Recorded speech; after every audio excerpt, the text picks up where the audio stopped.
Whew. All right, everybody. Good evening, good afternoon, good morning, good night. Whenever it is you tune in, hope all is going well with you. Just me at the moment, but that can change real soon. As I might have suggested, I am not fresh off the toilet. Although it wouldn't be your business anyways if I did.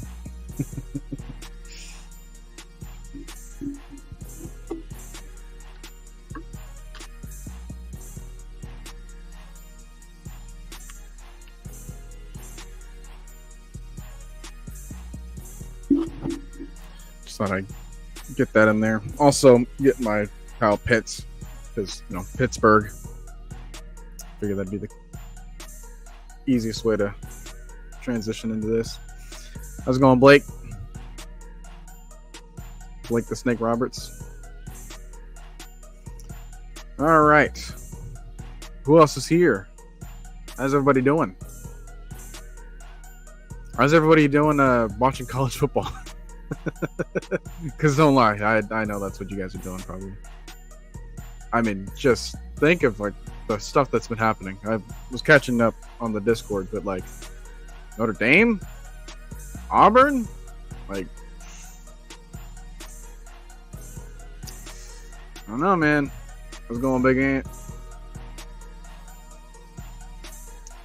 What's going, Boomer? All right, that's what's up.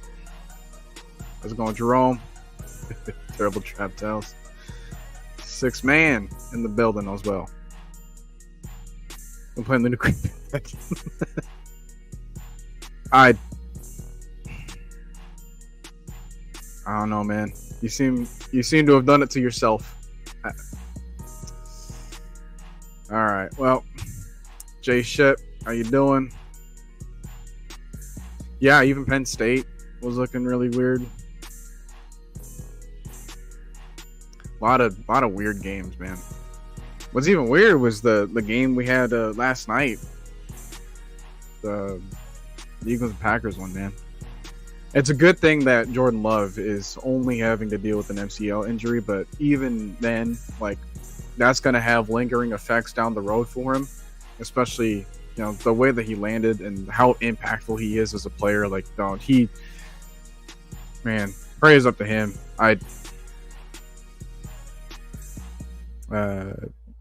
Got the steak sauce. Oh, jeez. Oh, man. Well, on the bright side, at least Michael Turner's happy, with Northern Illinois beating them. So, team rankings are messed up before, and I couldn't even play football. Falcons 77, Bucks are 92. That's all right. Nathan Floyd, good to see you as well. All right, we're going to get into this conversation. First thing we got to do.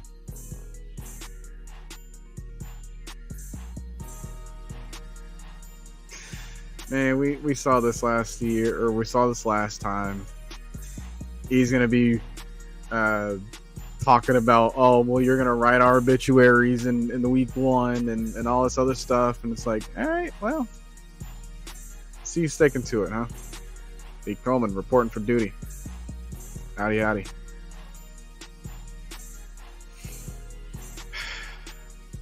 Man. All right, before we get into this conversation,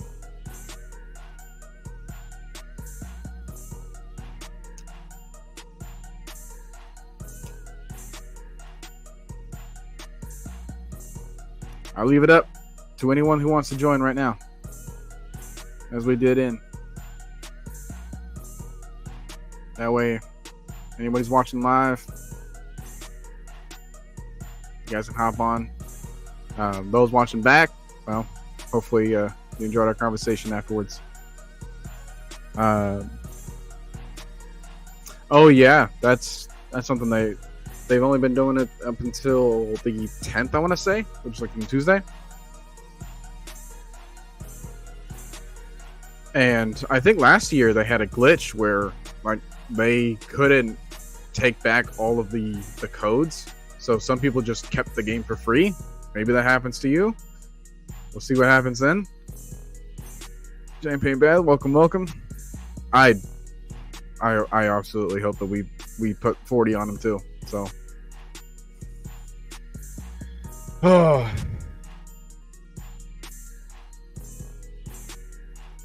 finally here, man. I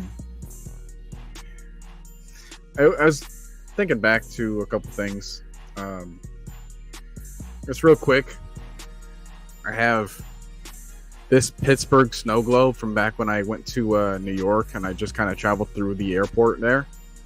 As you can tell, it is no longer a snow globe, as it is like dealing with the ramifications of, I don't know, maybe Bane got to it again from The Dark Knight Rises. There's just something weird about it. I don't know what happened to it. It leaked on my... Oh, who was that we hear? I'm not seeing you on the... Ah. There we go. How we doing? Yo. What's up? What's up? Noah, are you ready? More ready than ever, man. I've been catching up on so many different things. I have the depth charts that we can look at, the injury reports, and all sorts of stuff. So whatever we want to start to get into, I'll leave the floor to you since you're the guest right now. Hey, nah, you the host, man. Like, hey, I'm here to follow. Man. All right, if you don't want to take your turn, William Amy, how's it going? Good to see you. What's going on, fellas? Yeah, great to have you here. Great to join us. Oh, yes, always. We're going to be digging into...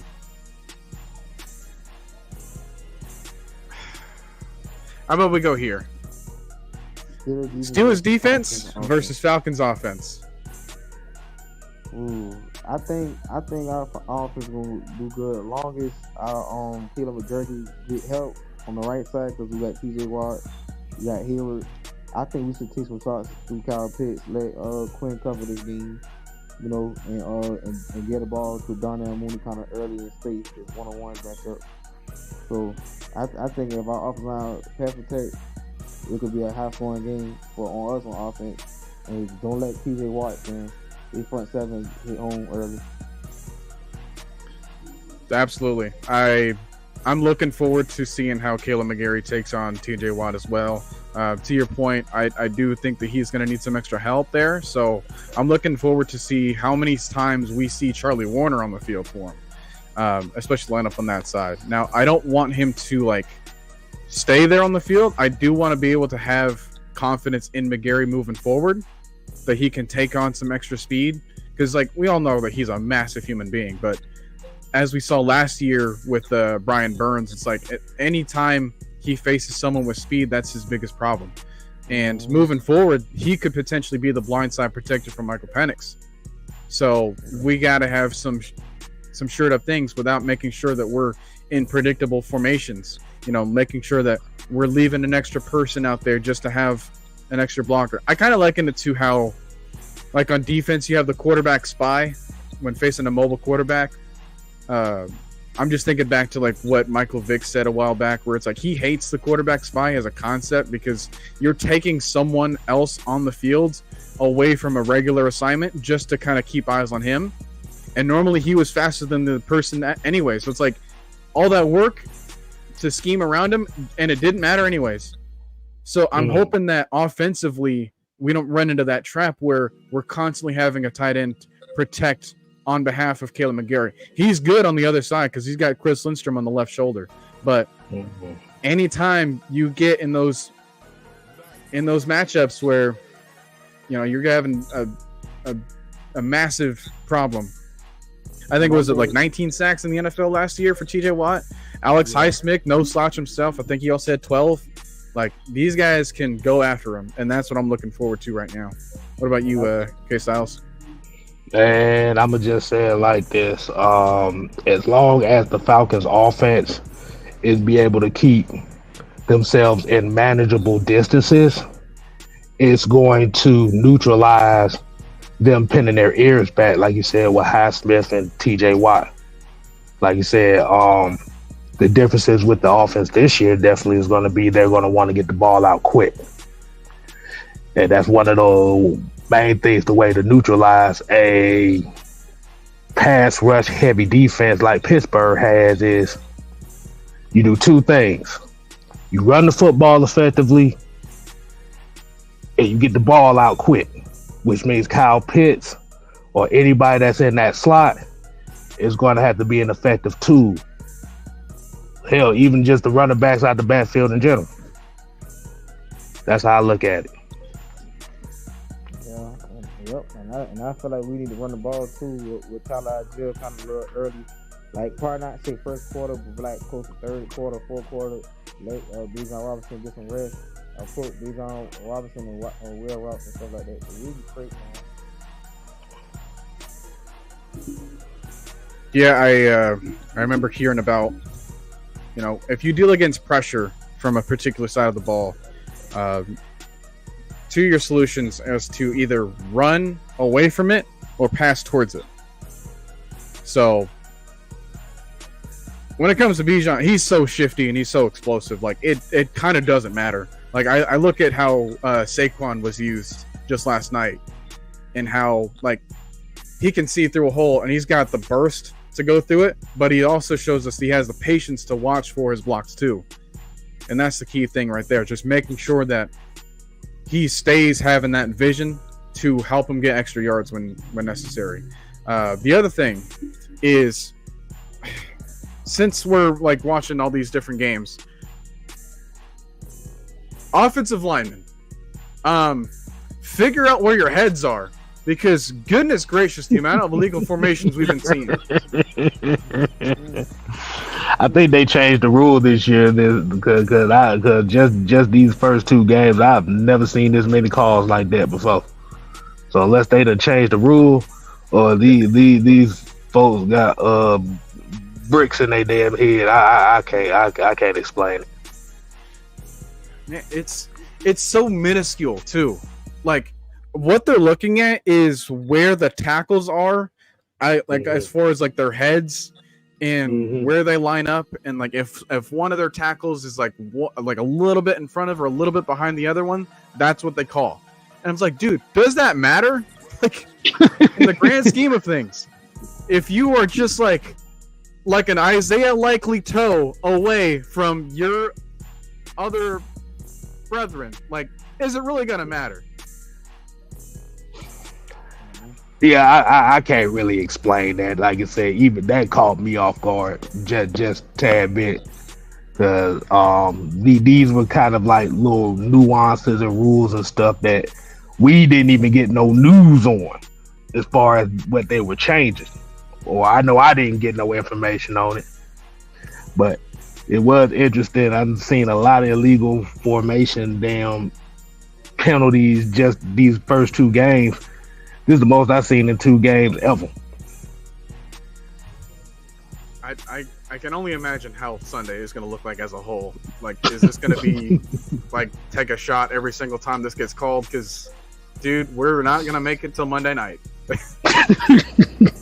Damn, Monday night, but you ain't going to make it past the game the way that they call it.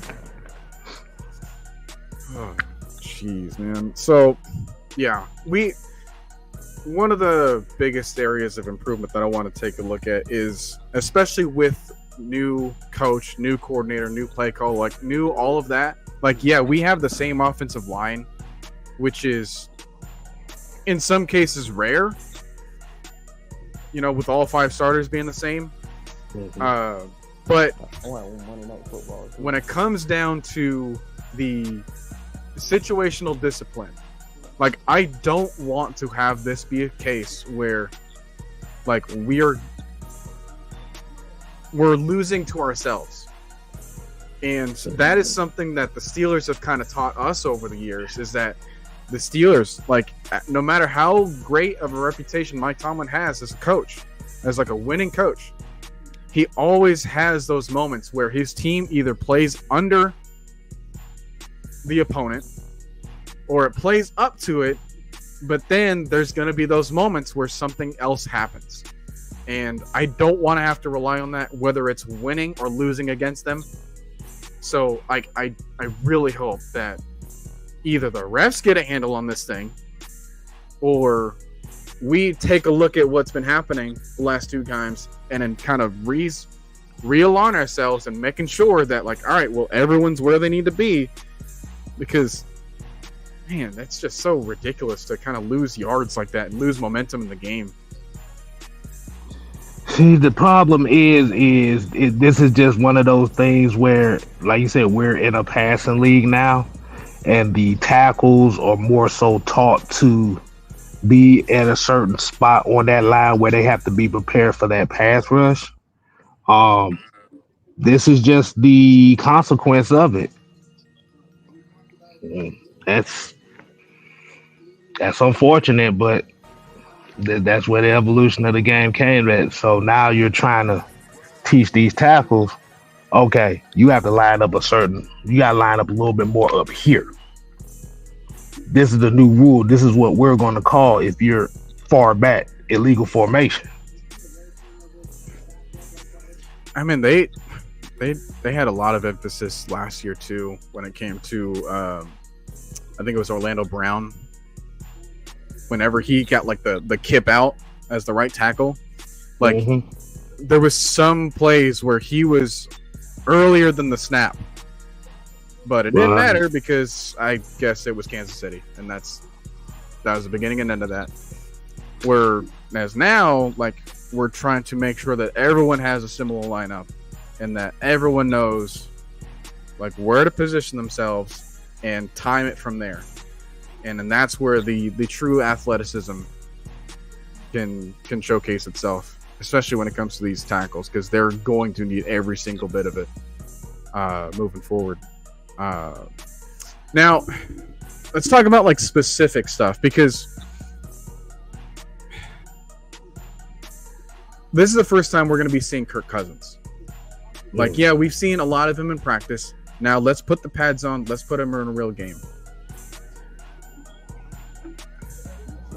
Down the field, I can see the matchups mentally between him and not only Minkah Fitzpatrick, but also Patrick Queen.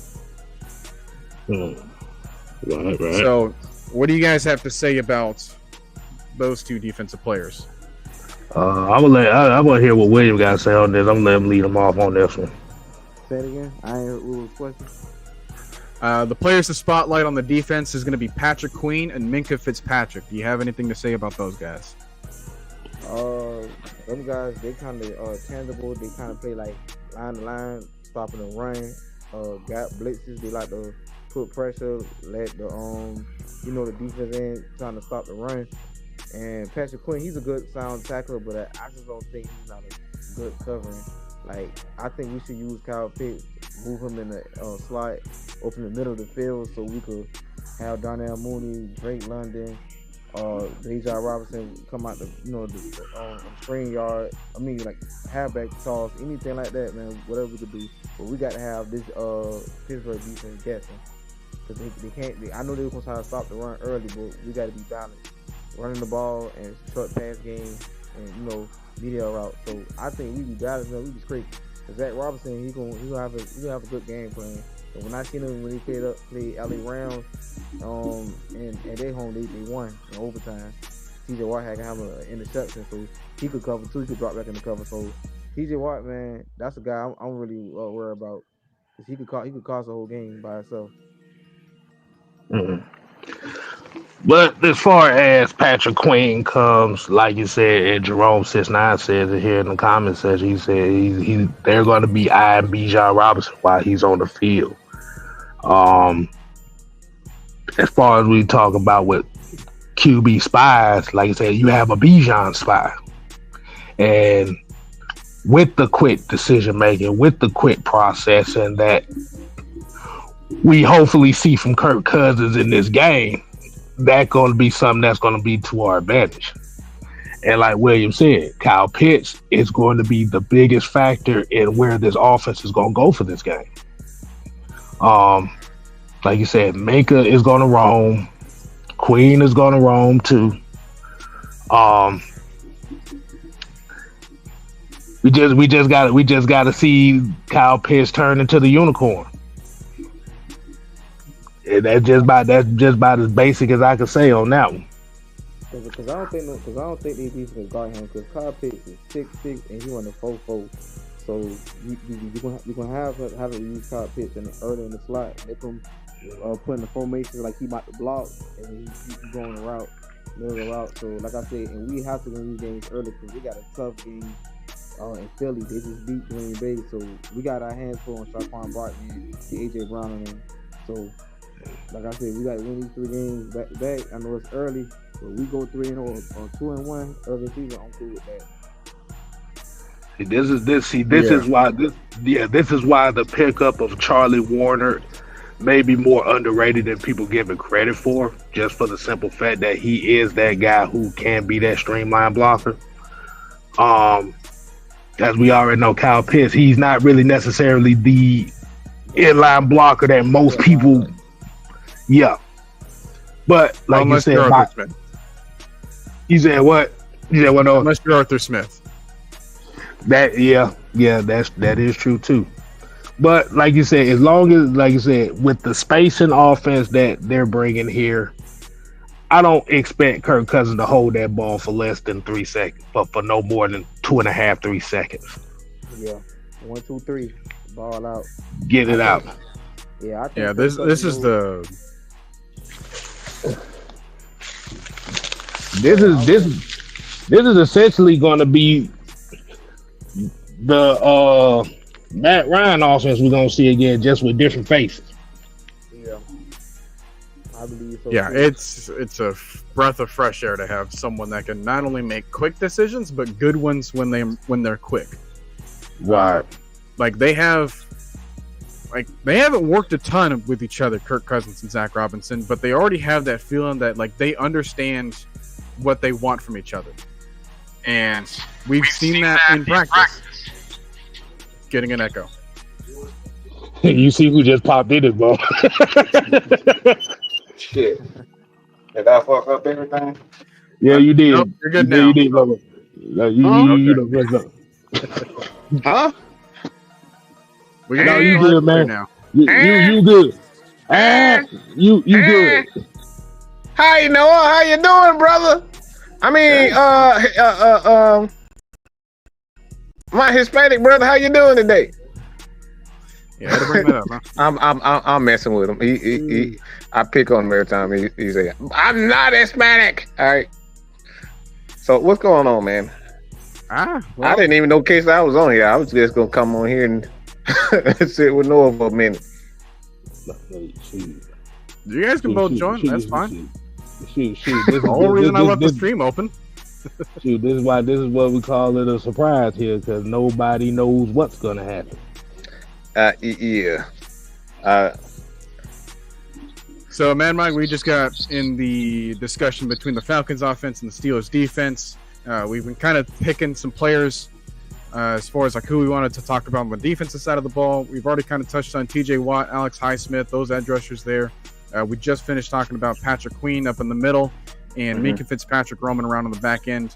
The next person I want to take a look at is the outside perimeter, Drake London against Joey Porter Jr. Your thoughts on him as a corner? It's gonna be a massacre, man. He's not to be played with. Joey Porter doesn't have the speed and the size to be able to go with that monster. Like I've seen him go against some pretty good corners, and he abused those guys physically. And he's not to be played with or not taken lightly as far as his athleticism is concerned. I think Drake is forced to be one of the greatest Atlanta Falcons wide receivers that we've seen. And that right there says a lot, because I only seen 2-3 guys that have been physically more gifted than him, and that's Roddy Wright and Julio. That's it. Like, this dude is a physical specimen. So I don't think Joey Porter has a chance against Drake. And then if we just happen to look on the other side, pop quiz. If anybody can guess the corner on the other side of Porter. I give up. I lose. Me. I give up. I Well, don't know. former Panther Dante Jackson. Are you kidding me? Wow. I had no clue. Yeah. And then in the nickel, they got Beanie Bishop. Beanie Bishop? That sounds like a dope dealer. What the world? Well, Beanie Bishop Jr., I should say. Yeah, Jerome, it's me, it's Panay. Don't forget our other brother Nephi. Yeah, we're taking over the league slowly. Forgot Scant over in Seattle, so I like him. I guess Colorado's struggling right now. Oh boy. This is all Deion's fault. Whoever calling the plays offensively, they are absolutely atrocious. What their play calling is bad. All right. So, last couple of people I want to focus on. How about the guy that just recently got paid for them, Cameron Hayward? He's been here for about 15,000 years here, and he's still just an interior wrecker. What about this matchup again? Because we've kind of seen this before. Because we haven't faced Pittsburgh that long ago. Between him and guys like Lindstrom, Bergeron, Dahlman. Any tips for them to kind of cover not only a guy like Cam Hayward, but also an up-and-comer like Keanu Benton and Larry Ogunjobi? Yeah. Those are definitely some guys that have, especially in that interior line, them some motor guys. And Cam Hayward, with him being the veteran that he has, he got the tricks of the trade as per se. But pretty much like with Lindstrom, Drew Dahlman, and me personally, I think Drew Dahlman is going to be the person that I'm going to be paying close attention to more on that offensive line, really, than Caleb McGarry. Because, like you said, Keanu Benton and Noah, we've had this conversation about Keanu Benton. Like you said, this was like one of the main guys that we looked at. Yeah, it was him. It was they also had DeMarvin Leal from not long ago. I mean, Dean Lowry can be a name to look out for as well. Yeah. But yeah, like you said, pretty much the only advice that I would give to these guys is just stay disciplined. Like you said, just stay on your feet and keep them hands moving, because like you said, in order for this passing game to work, the offensive line is going to have to hold up quickly, and these guys definitely are going to be looking to disrupt stuff fast. And I think they'll be fine if they just stay disciplined. It's an aggressive front. These guys want to get after it. They're not too focused on stopping the run. It just kind of happens. They play fast. They use a lot of stunts and whatnot. And I think you have to be careful in this game if you're the Steelers, because I personally believe, Kill, that Drew Dahlman has kind of proven me wrong. I guess it proved me wrong. Kind of skeptical. I don't know about. I know he's very good in the run game, but he's improved as a pass protector. So, yeah, his biggest thing, his biggest thing is, like you said, as long as he ain't dribbling the ball on the ground, he's all right. As long as he able to get the shotgun snap to the quarterback exactly where he needs to, like I said, he's been good. Like I said, we haven't really said a lot of his name last year. I mean, that's definitely an improvement. That's what I always say. With offensive linemen, if you don't say their name that often, that means they doing their damn job. Right. Yeah. Yeah, like I said, I'm not afraid of that D D-line, to be honest. For me, for Drew Garman, just the snaps. All you gotta do is correct on those snaps. Just give it to Kirk Cousins in his hands. He good, and like Matt might say, he good at pass protection. And everything, he's got to be better in snapping the ball to the quarterback hand. So he good, and don't get scared when you get double teamed. If you do that a lot, you panic and throw the ball real low to the ground, so the quarterback can't reach it. So we be straight though. And Nebraska is blowing out Colorado right now. It's 14-0. By the way. Oh well, damn. So yeah, a lot of good players to keep in mind. I love this matchup for our offensive coordinator Zach Robinson because these are all your toys that you get to play with. Like we have a plethora for you to choose from, man. Unsung hero is going to be Darnell Mooney in this game because, like you said, like if we are looking at that other corner. Or if we're looking at our matchups in the nickel or on the inside, like we can move him literally anywhere, and he's like the last person out of the five that they might be paying attention to, because when you have the threat that Kyle Pitts is going to be in this offense, when you have the threat on the outside like Drake London's going to be, or even like on screen passes, just something short to like get the ball to him and like let him be the bigger dude, right? Because that's all they need to be. And in the ground game, right, you have the two-headed monster right there. So, like, those guys alone, like, barring the offensive line, could swing this game. But now it's just going to be up to, like, how well is Kirk Cousins making these decisions, and how often is he throwing the ball to begin with in the first place. So, I kind of see it, like, depending on where we are in the game, like if we start off with the football, I definitely see a lot more running the ball right now, because I do believe that we're kind of paying top dollar for someone to be like, all right, don't ruin what we have built.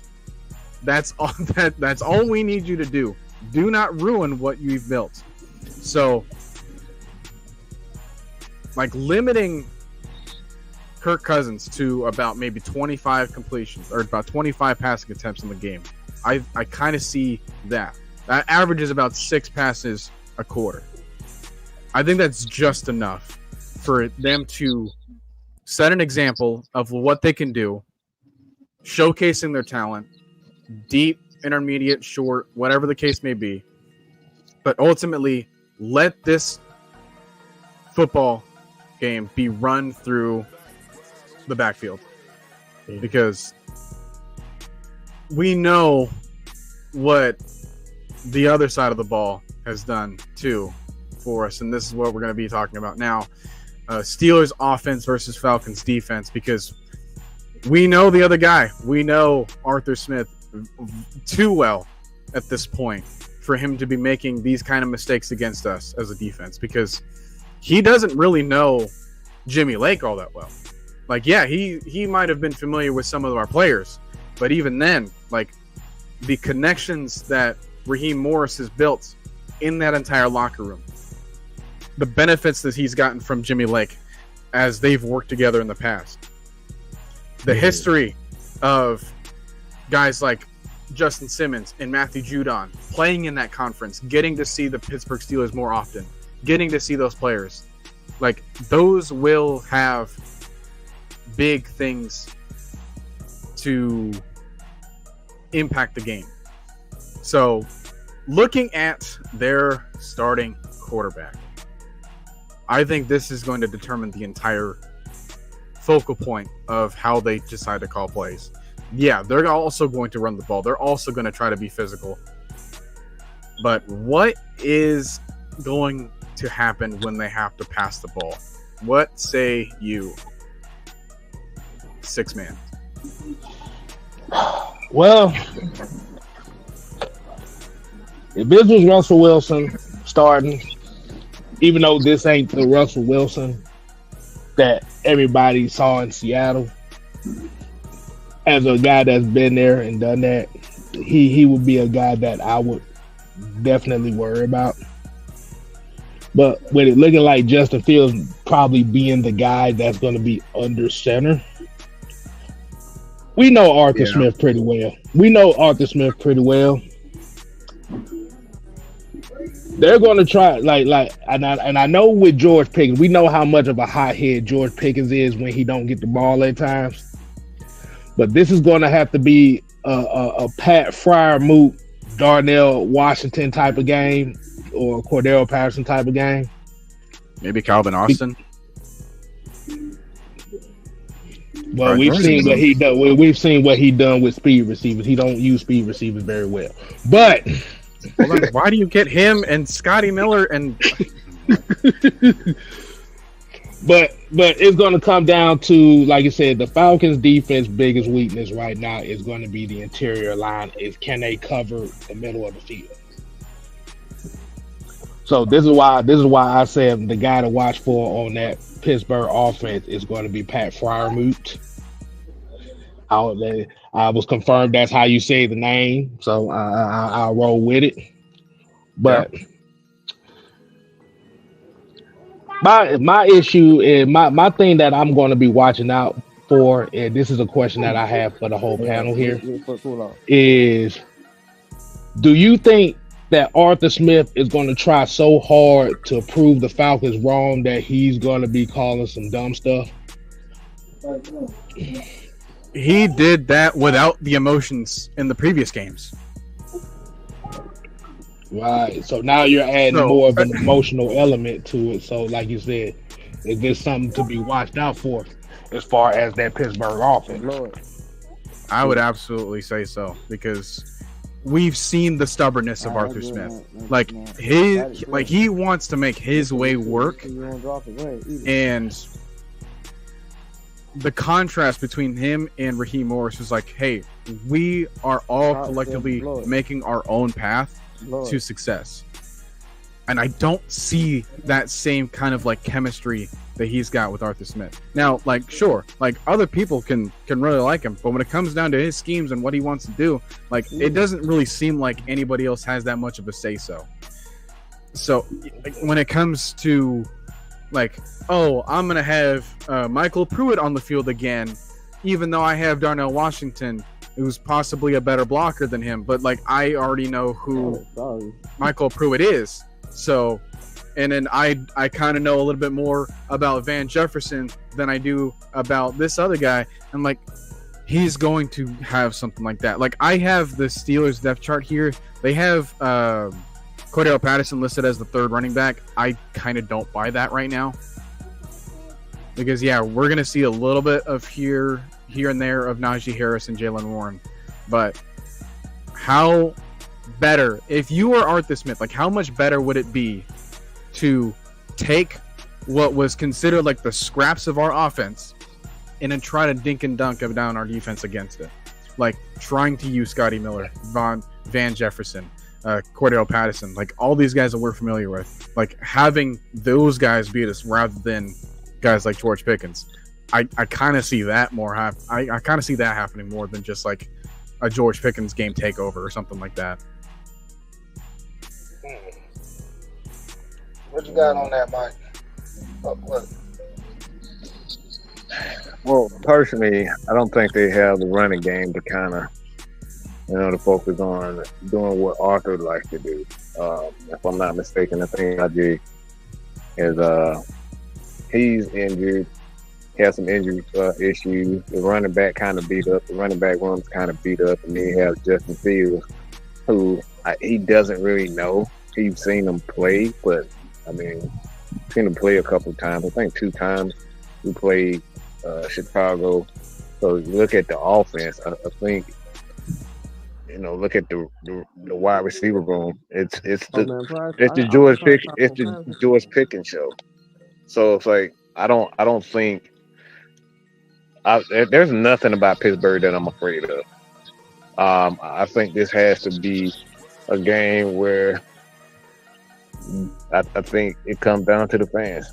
If the fans come with the energy in the first quarter and they're on their feet, because you know how the Atlanta Falcons like to start really slow offensively. But like I said, at the end of the day, that's nothing about Pittsburgh that I'm afraid of.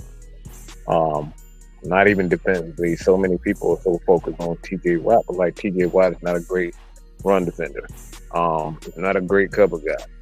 He's great at getting after the quarterback, but outside of that, I'm not afraid of Patrick Queen. Like there's nothing about Pittsburgh that all right, I'm afraid of you. They have way too many. It's a lot of question marks with Pittsburgh. A lot of. I'm gonna say for us, man, start Justin Fields early, man. You cannot let him break himself like how he did last year. Justin Fields. Yeah, I was gonna think about that because Dirty Bird Bobby here brought it up as well. How much of the game film do you look at from the Chicago offense last year in comparison to what Arthur Smith would run using Justin Fields? I don't know how much of it you can use. What film? What film? He has no film. He's had no film where he actually had something good. He had a couple of games. Most of his games, when you look at Fields as a quarterback, he's done the exact same things. Even the successful games, he was late on throws on the sideline. All right, with the game with DJ, I think DJ had like 200 yards, and two of those touchdowns were like 100 and maybe 120 combined on those two deep passes, and easily they could have been picked. So it's like a lot of the things that he does on the side, a lot of boundary throws. So it's like the Falcons, if you want to get in the war of, throwing to the boundaries with now Justin Simmons and Jesse Bates, like I dare you to do that, especially with a corner like AJ Terrell, who's going to be traveling for the most part. So it's like, there's what can Justin Fields do outside of throw the boundary well and run well? That's what he does. There's nothing to that. I challenge you to that. He can fumble really well. Oh my God! Really? Well. Looking at that matchup with Justin Fields and where he comes from in Chicago, well, we also have to look at Chicago where he was very dependent upon DJ Moore. Now, can he have that rapport with George Pickens? And is George Pickens going to have the patience with him? Because, like, even if we look at the last Atlanta game that, Justin Fields played against us, one of the major areas of weakness that they attacked was the slot corner. And the problem is with that, too, is not even just the slot corner, but it was just the inability to finish on a couple sacks here and there, a couple pressures, to where you could disrupt them. They use a lot of crossing routes too. They was with DJ Moore with the Atlanta Falcons. I mean, it was actually on top of what you just stated. The Falcons, it was really cold and damp, and they were using that against the Atlanta Falcons with those crossing routes and drag routes and running away from them. So it's like they can go back to that because that's what Justin Fields is comfortable with. He's comfortable throwing the boundary throws and those crossing routes. But now you have two safeties, in which I actually just dropped a video about Justin Simmons and Richie Grant. How I'm going to be focused on those guys coming into this game, because I think that's a part of the defense that they have to focus on, because, like I said, he likes that crossing route and he likes those boundary throws. So if you can take those away or take one of those away, you got it. So Mike, let me ask you a question on that. How often did we see Arthur Smith use crossing routes? Oh my God! I'm gonna let you answer your question.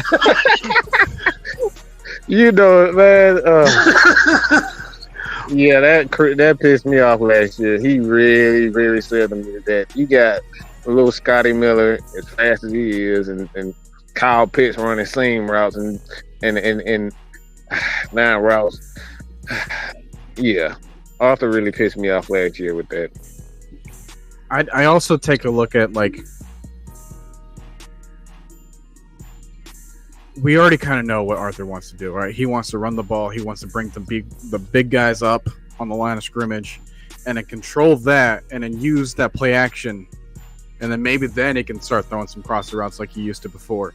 But what I also see is that, like, after that, like, if you're down, that scheme don't work. And I can already imagine Pittsburgh, like, scrambling to figure out what to have for a game plan when they're down a significant amount. And just having Justin Fields, like, trying to be the savior of this team, like, I just can't see it with the amount of experience we have going up against him, with Grady Jarrett up in the middle, with Matthew Judon on the other side, with even, like, Caden Ellis in coverage in the middle. Like, we have yet to see Troy Anderson, like, perfect his role. And I'm really looking forward to him. But, like, on the outside edge, you have A.J. Terrell. On the back end, you have Bates and Simmons. It's like there's nowhere that's safe for him to throw the ball to and exploit any other extra matchups with the people that he's got. It's like we already know that we have to take a look at what George Pickens is up to. And it's like we almost can take care of that with just one player on the field. He's unwilling to check the ball down too. My bad, no. He's unwilling to check the ball down. He's not on the quarterback that looks. If he doesn't see anything that he likes quickly, he's unwilling to check the ball down the path. And I think that's something that Arthur Smith also in his offense he doesn't, kind of employ that. Also, he would much rather for the quarterback to hold on to the ball in his offense than it is to check it down. So that's another thing that you kind of have to look at with Justin Fields coming in. Will he check the ball down a whole lot quicker? Yeah, I get what you're saying with, like, his ability to throw deep, but, like, if you're against our secondary, why do you want to? I just don't see the scenario where, like, that's the smart idea to do. And even if you think that you can scheme up some way where someone can get open, like, are you going to have enough time to do that? Because one thing we haven't discussed yet fully is, like, all right, their left tackle right now is Dan Moore Jr. Their left guard, he's out this game, so they're having Spencer Anderson at left guard. They're having a rookie with Zach Frazier at center. They're having James Daniels at right guard, and they're having Broderick Jones at right tackle. Maybe you can get a little bit more Troy Fautanu coming up a little bit later. I don't know where he starts in here because they have him as listed as, like, the second right tackle. But I do see him lining up at some point.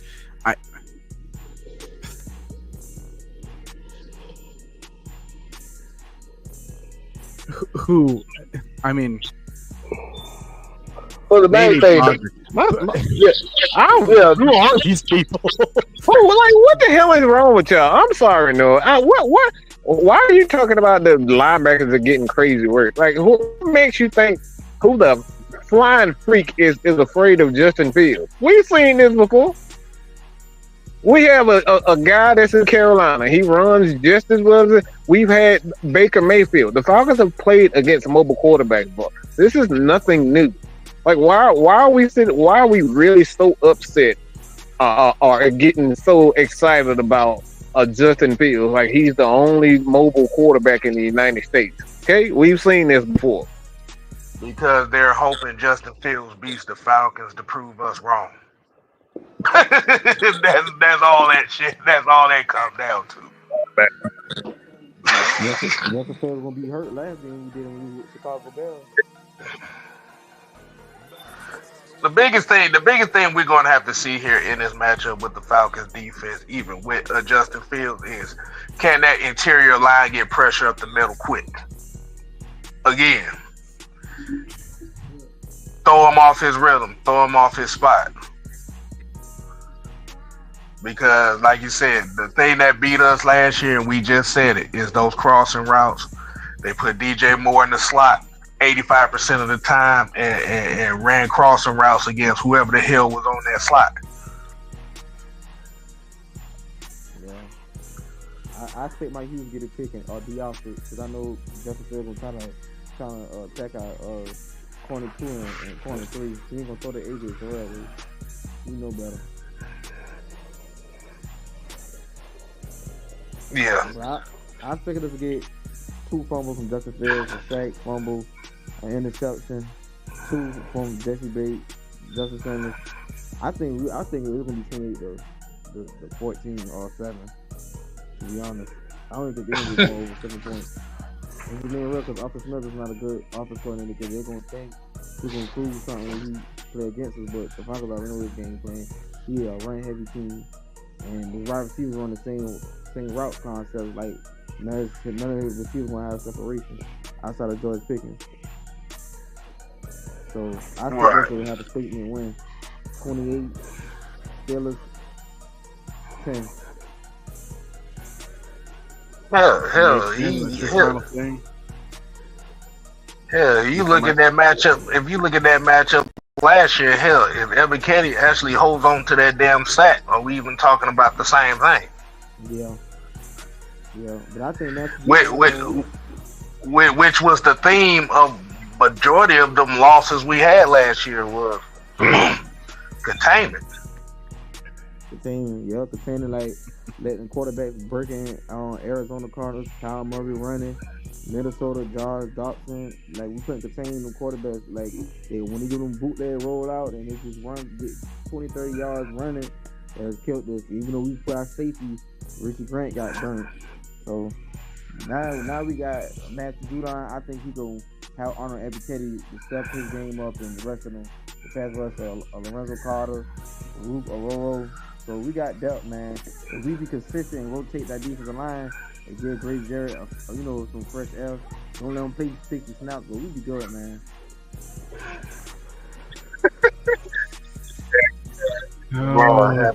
Larry's mom. Well, I'm about to say, for somebody that's supposed to be a Falcon fan, he damn sure hoping the Falcons lose.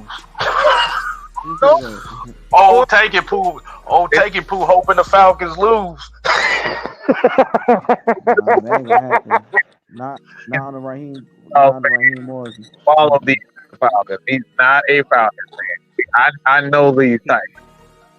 Yeah, he's a Justin Fields fan, but he tolerates the Falcons just because he lives here. Yeah, that I know about them. But what you gotta know? What you gotta know about that? Here's the thing, right? Like, he's got so many things stacked against him. Like, it's not going to be as easy as it was in previous years. And even then, he couldn't even win some of those ones. Like, now he's having to learn whatever Arthur Smith wants him to do. And it's not going to be the other way around because I just don't see that level of creativity working in Justin Fields' favor. And 2, like we talked about, like, he doesn't have a lot of matchups that are favorable on his side of the ball. Like, even if you want to say that, Pat Freiermuth is an option, like, I give him that over Russell Wilson because at least he can actually see in the middle of the field.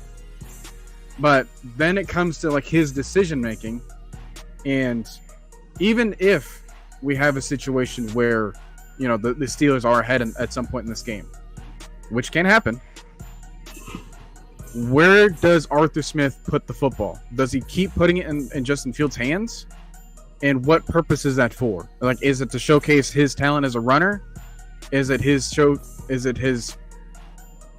I just don't see that many things that work against what we've already seen from Arthur Smith.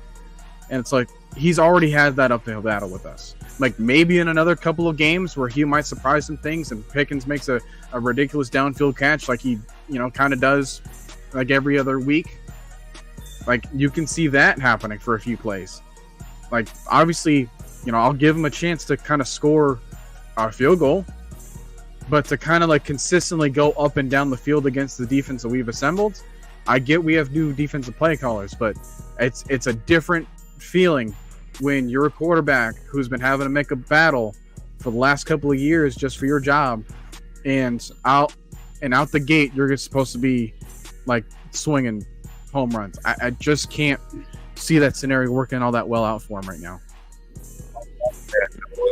Coming into, well, not even coming into this. The issue with Justin Fields,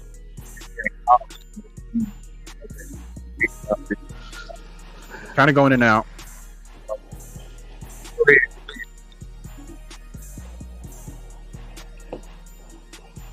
All right, we lost you completely. I gotta come back in.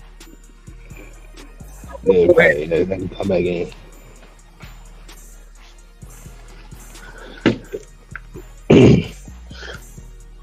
Michael, you went in and out. No, I said go ahead. I'm going in and out. I'm Okay. I'm on my backup phone, so I don't feel like going back upstairs to the other phone. So I'm on my backup phone, y'all. I'm on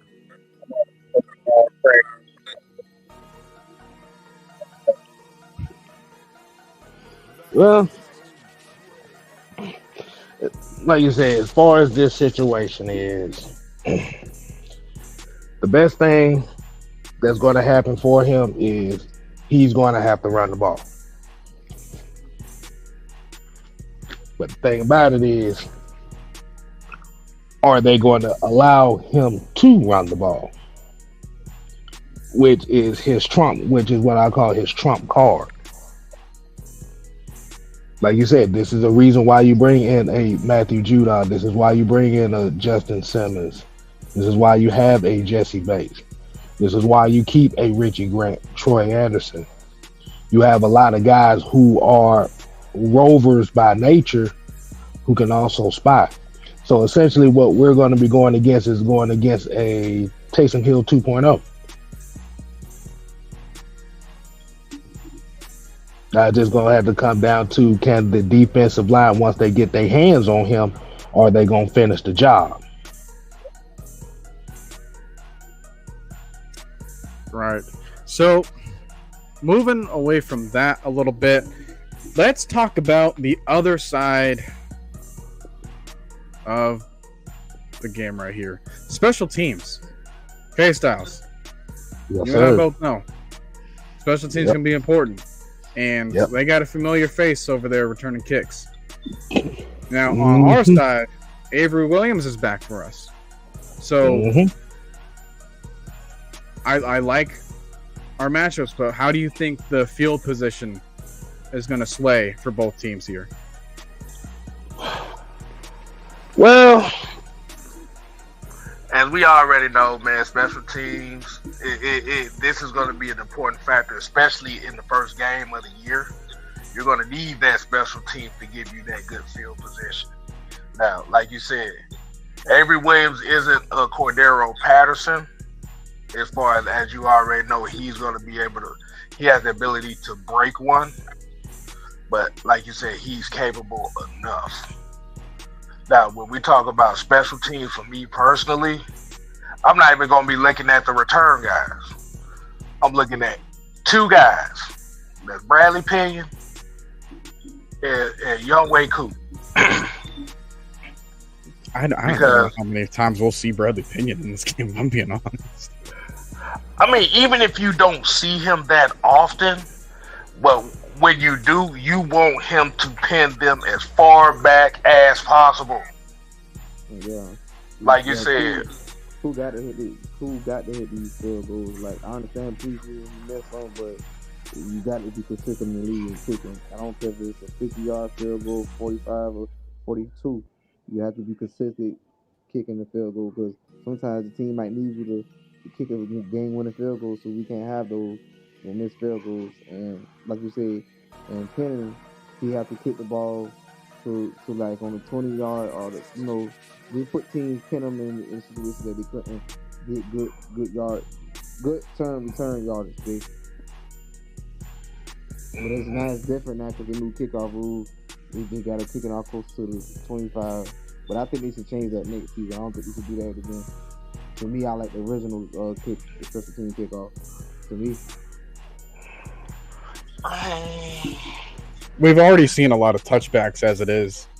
And I think teams looking like damn this, man. I ain't got the technique to be trying to pooch kick this thing in here. Like, right, we just gonna let the defense get it at the 30. I do think that there will be a shift in during the regular season where we start to see more returns, because earlier today or yesterday I was listening to the interview with Marquise Williams, the press conference that he had, and they're looking at every single time that someone is returning a kick and what was the kick coverage like, how was everyone filling in their gaps, how is everything handling those things. And from there, that's when you can start to get creative with it. All right, what's working around the league? What isn't working? And just pitch some ideas around. Do you start going after trick plays and sweeps and reverses and all this other stuff?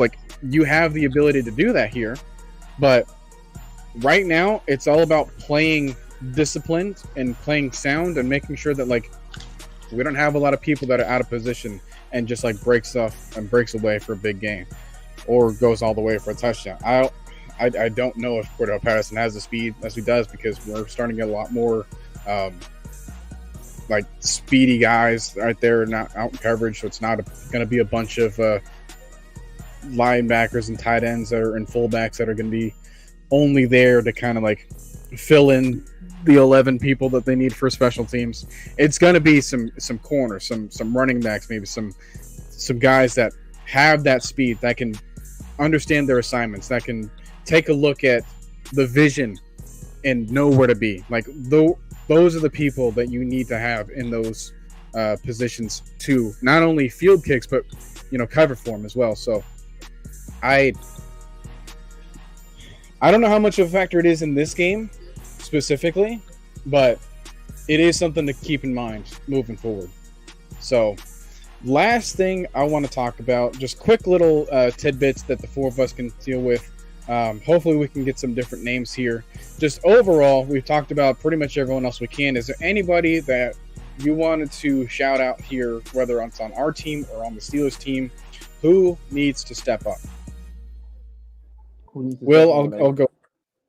What you say, on offense or defense or special teams? I'll let you take your pick. Either team. Who needs to step up?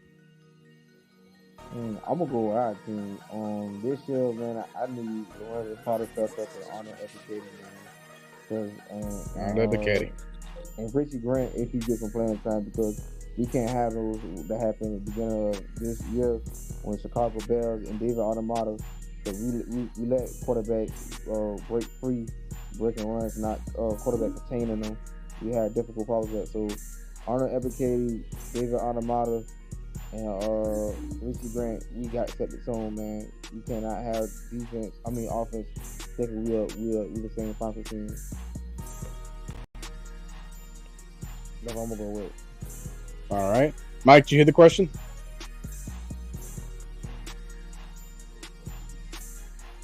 I think Mike probably gone. My bad. I'm watching this Colorado game. Good God Almighty! What in the bloody hell is going on here?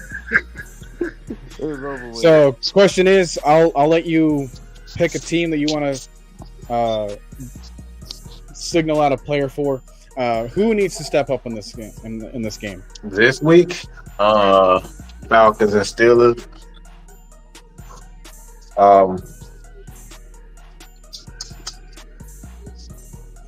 That's difficult.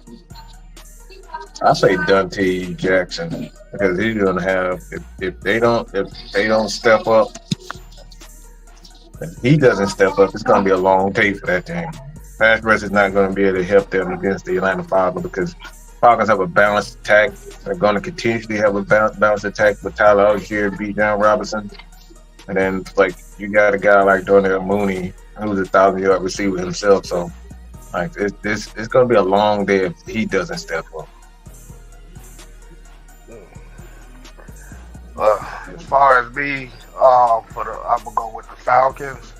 The guy that has to step up in this game is T1000.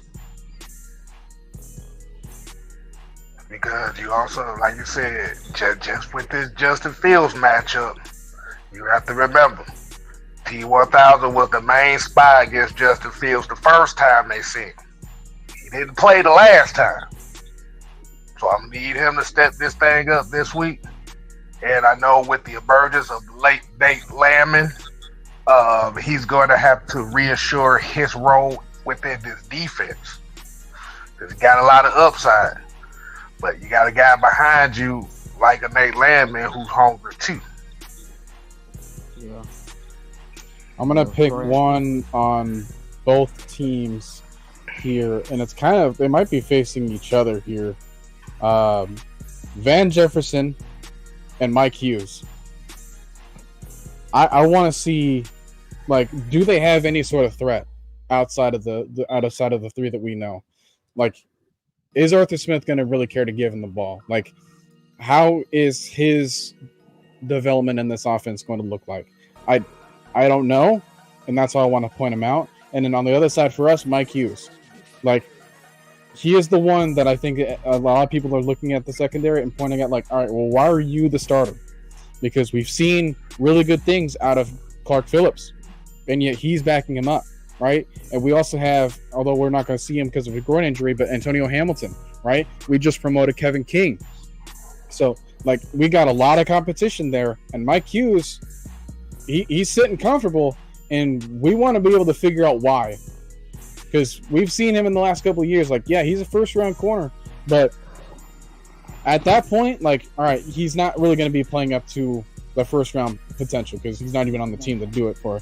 But, like, can he play his role to that he's not a weak point? Because we've seen for the past couple of years, it's like, yeah, AJ's fantastic, Jesse's fantastic, but on the other side, that's where we start to see the back of the name of the jersey and just kind of trying to chase someone else down. So I don't want that to be a problem for us. So Mike Hughes, I'm looking at you. Van Jefferson, I'm looking at how you do against him. Make sure that it's not an easy thing for Mike Hughes to just beat you. So I want to be able to see that. Last thing, because I know the type of fan base that we have visiting here. Home crowd behavior. If we want to establish dominance in the conference, in our division, moving forward, especially for the playoffs, because if we win this division, we're guaranteed a home playoff game, right? So establishing dominance in our own stadium, Mad Mike, where does that start? Home crowd. I bet I was stuffing my face. Repeat that. Begin. Yeah, I'm putting it down. Had you a yeah, I'm having done. Man, I'm hungry, man. Look, where does as far as the how can they get off to a fast start? So we got the Steelers fans coming into town. We got to establish dominance in the building. How do we do that? Fact, be there early, be 2-3 hours early. That when everybody tucking, they should be filling up them dams, man. Cause well, that ain't happening in this Atlanta. No, I'm here to tell you, they not waking up at 7 o'clock to get up at the stadium at 11 o'clock to get there early. That ain't happening with Atlanta, especially black people.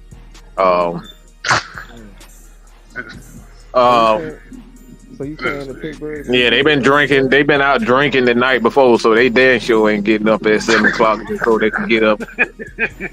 So that's not happening. There are too many clubs here in Atlanta. Like maybe if where y'all from, but that's not happening here in Atlanta.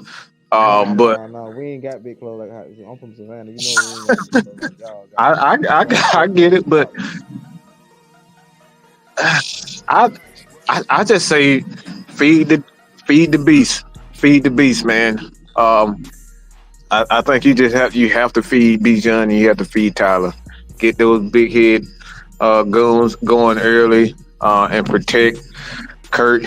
Make sure that he's healthy. Check the ball down. Play the short game until you know for certain that he is healthy.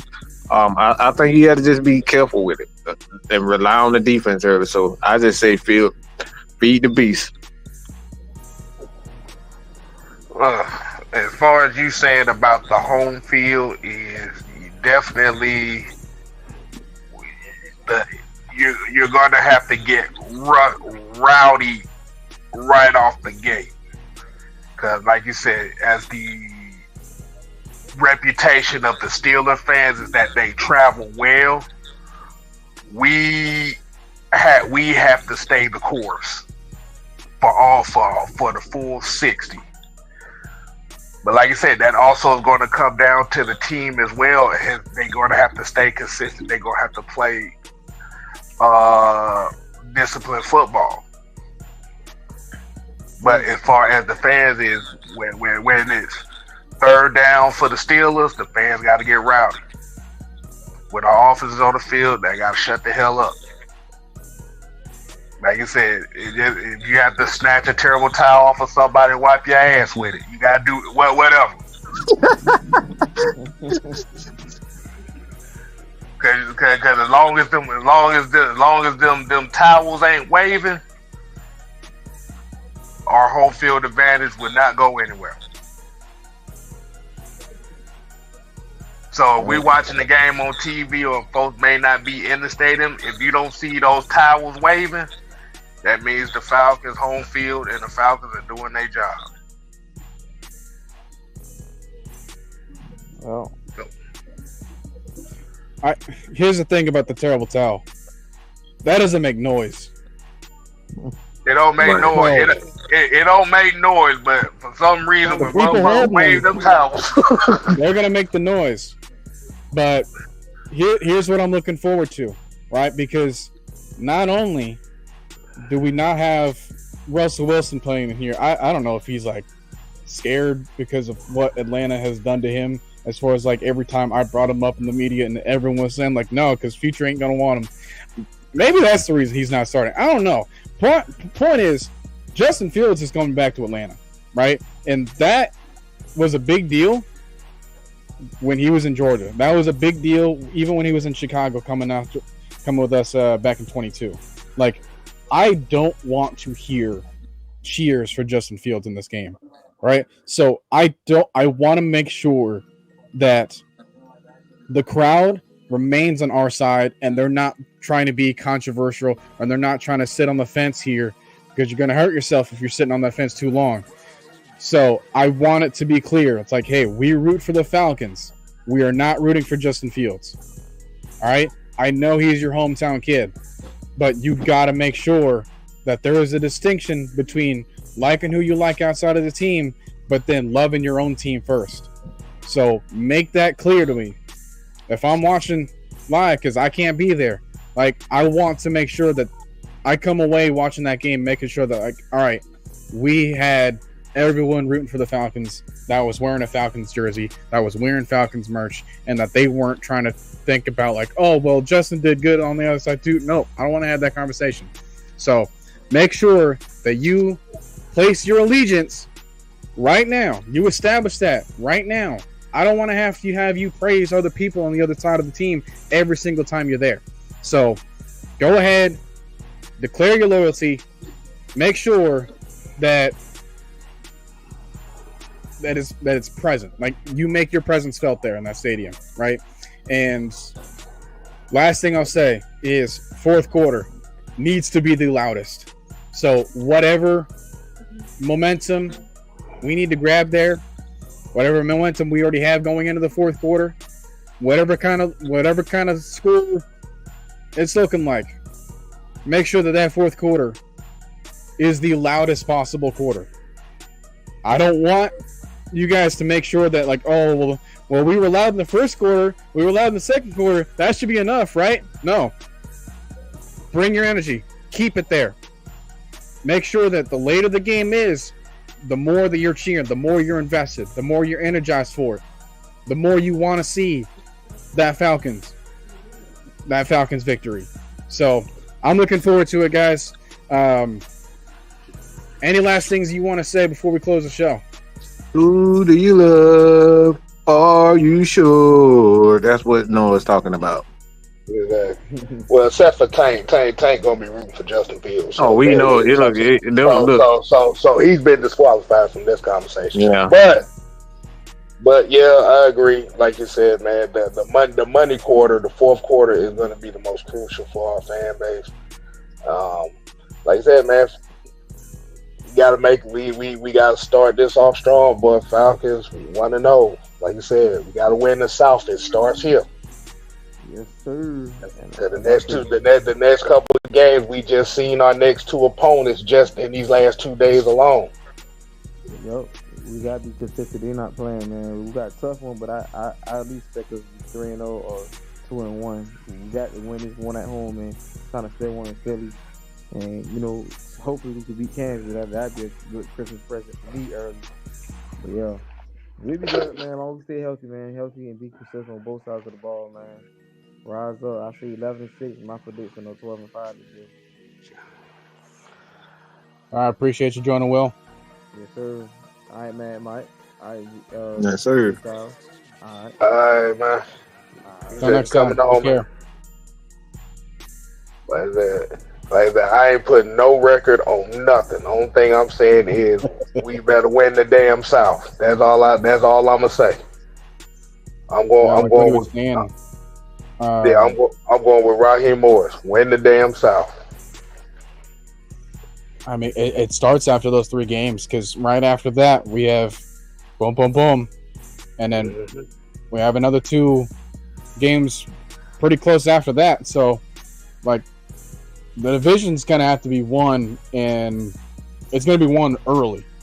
That's the good thing about the schedule that we have, is that we can determine what we look like afterwards. After week 10, then we don't really have much of a discussion in the division. Right. So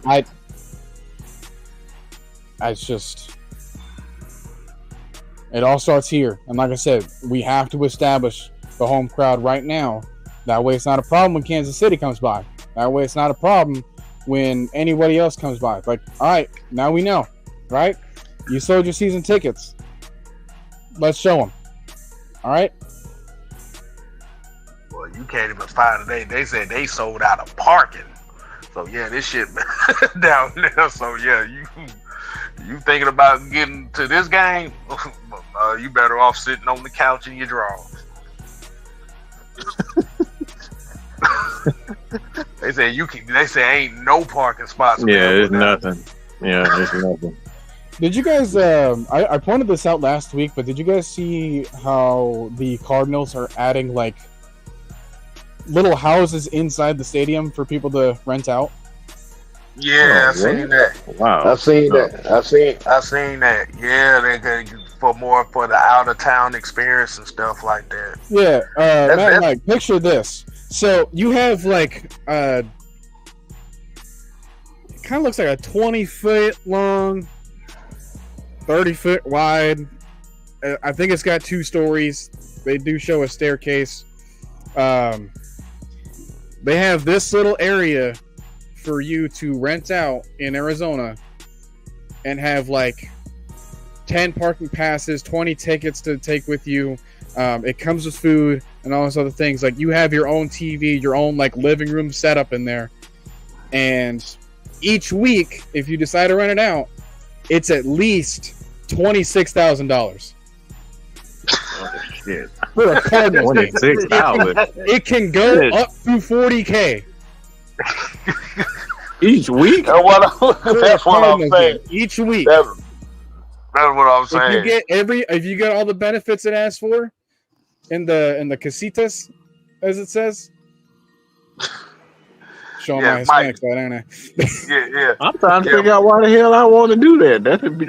Mike, just think about the press boxes, but they're like lofts.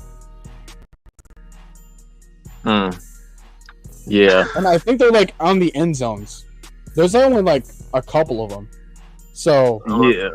I'm not paying $26,000 just to lay down on a couch in a stadium. I'm good. Yeah, I have no idea why. Right? You don't even get privacy because 3 of the walls are glass. Bullshit. Oh no. Yeah, I'm definitely good on that. Nah, Bullshit. Don't you like that? Bullshit. Nah, boy, if I'll be paying some $26,000, boy, it better be ironclad walls behind it. It better be noise proof. I don't need to be hearing nothing.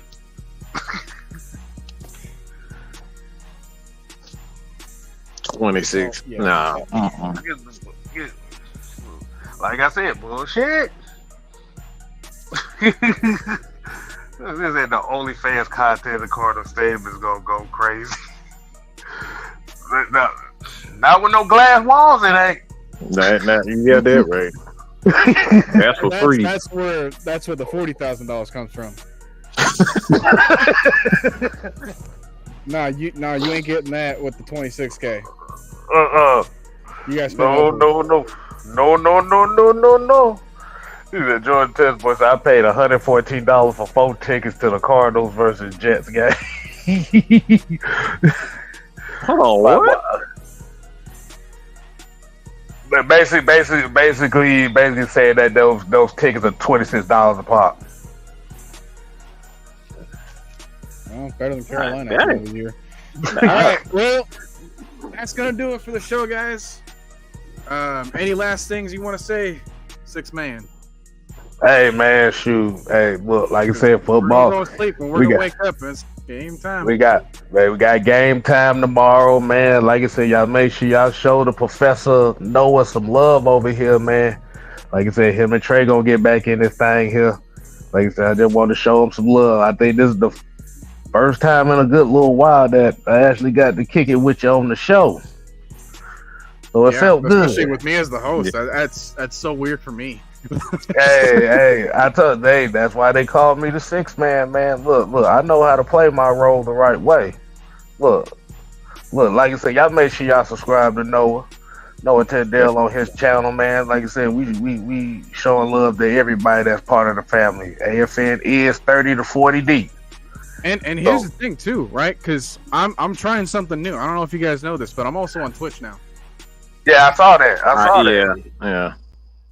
And I'm going whatever that is new for you. I know I got one viewer here. I know D. Coleman. Man. Hopefully, I can get. I know D. Coleman didn't just call me Jordan Poole. Nope. You're not Jordan Poole. I'd rather you be J. Crow. Jamal Crawford. We do Jamal Crawford, Lou Williams. I'm good with that. Jordan Poole, bullshit. Last thing that I will say is me and Ripcliffe, we're gonna team up together, and after the game, him and I both have access to the all 22 film footage. Now, the matchups that I began the show talking about is Jake Matthews and Alex Highsmith, and Caleb McGarry versus TJ Watt. We should be having a film review sometime by the end of the week before the Eagles game. So look forward to that on my channel. And also, I have another show coming up. It's on Wednesday, probably more in the morning-ish for you guys.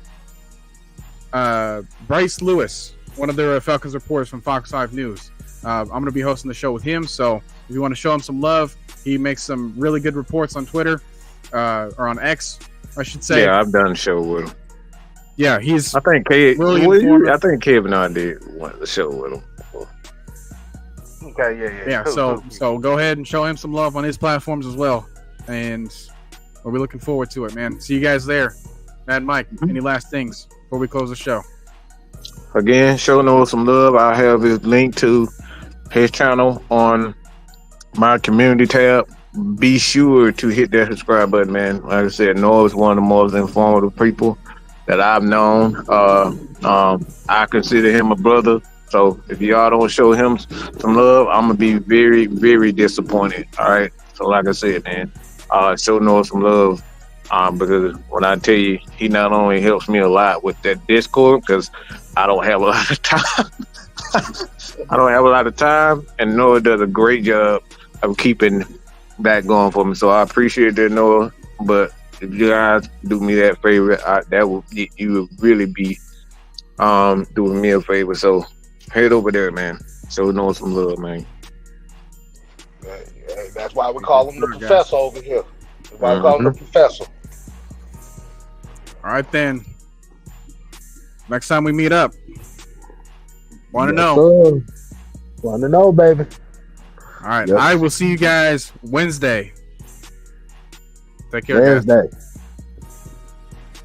Look, if y'all don't show up Wednesday, like you said, we showing up to your house in Peerless Price jerseys. Y'all better show up.